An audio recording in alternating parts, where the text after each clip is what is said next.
آپ اگر نبی صلی اللہ علیہ وسلم کی مبارک زندگی کو دیکھیں، جب وحی اتری تو ابتدائی وحی میں نبی صلی اللہ علیہ وسلم نے جا کر اپنے دل کا غم کس کے سامنے کھولا؟ اپنی بیوی کے سامنے کھولا۔ بیوی نے کمبل اڑایا، بیوی نے لٹایا، بیوی نے تسلی کی باتیں کی۔ بیوی ہی ورقہ بن نوفل کے پاس لے کر گئی۔ دیکھیے، زندگی کے اتنے بڑے موقع پر بیوی ساتھ نظر آتی ہے۔ اور نبی صلی اللہ علیہ وسلم کی وفات کس حالت میں ہوئی؟ سیدہ عائشہ صدیقہ رضی اللہ تعالیٰ عنہ کے گود میں آپ کا سر مبارک تھا۔ کیا ابوبکر اور عمر نہیں ہو سکتے؟ صحابہ کرام اس جگہ خدمت کے لیے نہیں ہو سکتے؟ یقیناً ہو سکتے ہیں، لیکن اللہ کے محبوب صلی اللہ علیہ وسلم نے اپنے عمل سے ثابت کر دیا۔ دیکھو اپنی زندگی میں بیوی کی کتنی اہمیت ہے۔ اگر تم دنیا کو چھوڑ کر بھی جانا چاہتے ہو تو بیوی کی گود سب سے زیادہ بہتر جگہ ہے۔ اب نبی صلی اللہ علیہ وسلم نے جب آخری لمحات میں دو باتیں کہی، سیدہ عائشہ صدیقہ رضی اللہ تعالیٰ عنہ فرماتی ہے، میں نے کان لگا کر وہ باتیں سنی، آواز دھیمی تھی۔ نبی صلی اللہ علیہ وسلم فرما رہے تھے، توحید کا خیال کرے، اور جو تمہارے ماتحت ہے، تمہارے بیویاں اور تمہارے لوگ، تم ان لوگوں کے بارے میں اللہ سے ڈرتے رہنا۔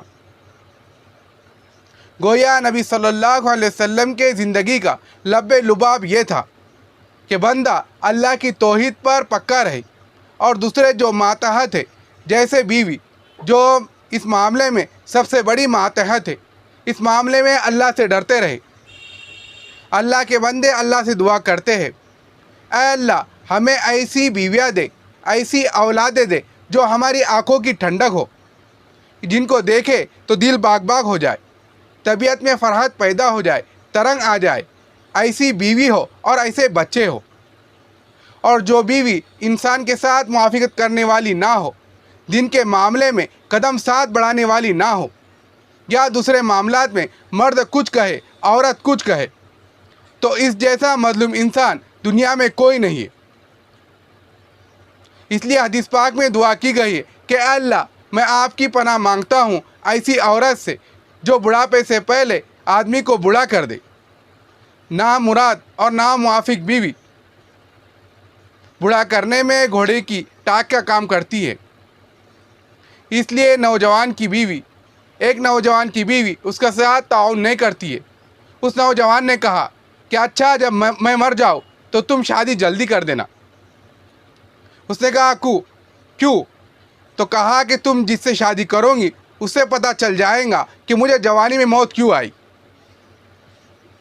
جس کے زندگی میں خوشیاں نہ ہو اس کی زندگی نہیں رہتی، اس کے لیے وہ بال جان بن جاتی ہے۔ کسی نے حضرت علی رضی اللہ تعالیٰ عنہ سے پوچھا، حضرت یہ نکاح کیا چیز ہے؟ آپ نے فرمایا نکاح سے مہر لازم ہو جاتا ہے۔ اس نے کہا پھر کیا؟ کہا کہ 1 مہینے کی لطف و لذت ہوتی ہے۔ اس نے کہا پھر کیا؟ حضرت علی نے فرمایا زمانے کے غم ہوتے۔ اس نے کہا اس کے بعد کیا؟ فرمایا کمر دوہری ہو جاتی ہے۔ اس نے کہا پھر کیا؟ فرمایا بندہ قبر میں داخل ہو جاتا ہے۔ اس لیے میاں بیوی کو اپنے ذمہ داری کا احساس کرنا چاہیے۔ بیویوں میں سے سب سے بہتر بیوی وہ ہے جو خاوند کے ساتھ اچھی ہو، فرما بردار ہو، نیک ہو۔ یہ انسان کے لیے اللہ تعالیٰ کا ایک اچھا تحفہ ہے۔ اور خاوندوں میں سب سے بہتر خاوند وہ جو عورتوں کے لیے بہتر ہو، ان کے ساتھ الفت و محبت کے ساتھ رہے، اچھی معاشرت رکھے۔ آپ اس سے اندازہ لگا سکتے ہیں کہ اللہ رب العزت نے قرآن مجید میں مردوں کے لیے سفارش فرمائی کہ تم اپنے بیویوں کے ساتھ اچھی معاشرت رکھو۔